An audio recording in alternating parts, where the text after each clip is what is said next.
अम्मा भी ने मुझे अपने पास बुलाया। कहने लगी कि बेटा, अगर तुझे रात को सोते हुए डर लगता है तो कल से तू मेरे कमरे में रहने लग जा। मैं उनकी ये बात सुनकर खुश हो गई।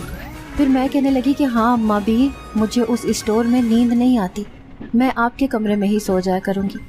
खाला ने जब मुझे अपना सामान अम्मा भी के कमरे में शिफ्ट करते हुए देखा तो कहने लगी कि बेटा, अम्मा तो पूरी रात बीमारी की वजह से सो नहीं सकती, बल्कि खांसती रहती है। इस तरह से तुम्हारी नींद भी पूरी नहीं होगी। मैंने खाला को कहा कि कोई बात नहीं, मुझे इसकी कोई फ़िक्र नहीं है कि वो कोई सारी रात खांसती हैं, मैं उनके साथ आराम से रह लूँगी। वैसे भी मुझे अब यहाँ रहते हुए डर लगने लगा था।